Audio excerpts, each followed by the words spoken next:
In this Google Classroom video, we will discuss how to organize your Google Classroom, how to make your topics and assignments stand out, and how to put them in a format that works for you and your students. Let's get started by reviewing what a topic and an assignment is within your Google Classroom. In your Google Classroom, you have the ability to create both assignments and topics. Navigate to the blue Create button and either select an assignment type or topic. Let's start with a topic. Name your topic and hit Add. Topics will appear as headers in your Google Classroom. Now let's create an assignment. Type in the assignment details, post, or hit Ask. By default, assignments will be added to the top of your Google Classroom. This can be changed by selecting the menu and editing. Change the topic instead of no topic to be the location where you would like this assignment to appear and hit Save to update. Now that assignment is nestled under the topic I chose. You can also drag and drop assignments easily between topics. Now that we've reviewed what a topic and an assignment are, let's talk about some of the ways to organize your topics. There's no right or wrong way to do this. It's really about how you want to organize your Google Classroom. What system is going to work for you? Let's talk about 4 possible ways you could organize your topics within your Google Classroom. The first way is by weeks. Type in the week number and the date range that it includes. This is a chronological order and an easy system for both you and your students to locate assignments. Post all assignments within that week underneath that topic. You can also use units based on your scope and sequence or a resource material that you're using. Put them in numerical order or name them based on the units within your document or scope and sequence. You can also organize them by subject or by topic. If you teach multiple subjects, some of your topics might include things like ELA, math, writing, science, social studies. If you're single subject, it might be some of the topics you're going to include within that subject, such as water cycle, biomes. You can also organize them by assignment type, putting all your homework assignments together, all your quizzes together, all your assessments together. Again, there's no right or wrong way to do this. Just think through how you want to access that information and how you want to train your students to access that information. And then be consistent. Whatever system you use, keep it in place the same. That way it helps you and your students stay organized.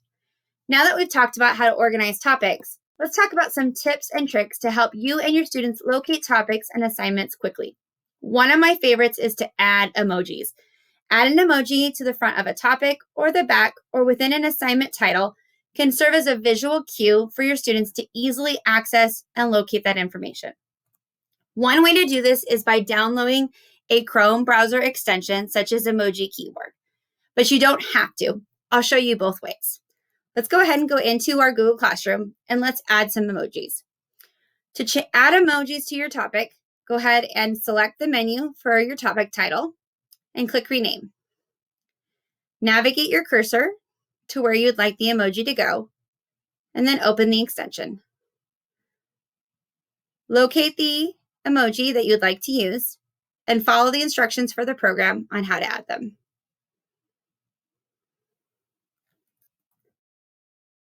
Now the emoji appears, and click Rename. Notice that that emoji is now in front of my topic. You can also do this to assignments.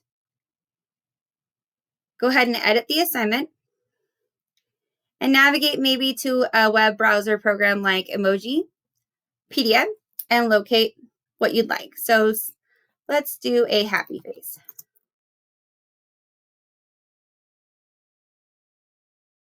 Select the grinning and select Copy. Now that that's copied, I can place it wherever I would like on the assignment. Hit Save to update. And now that emoji is part of my assignment title.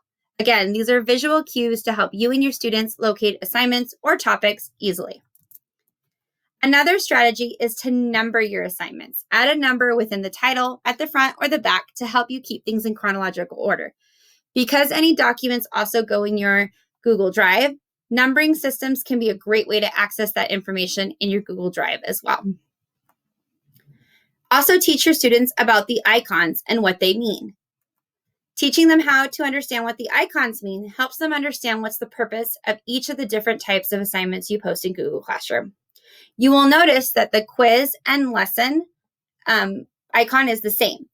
So in order to help your students, you might add what we call tags. Tags are the first word within your assignment title. This helps your students really understand what they're going to accomplish within that specific assignment. Things like question, notes, quiz, and lesson, that word in itself helps you and your students understand what to expect when completing that assignment. Again, there's no right or wrong way to do this, but however you choose to do this, be consistent. And if you're a co-teacher, sit down and have a conversation with your co-teacher about how they would like to organize their Google Classroom.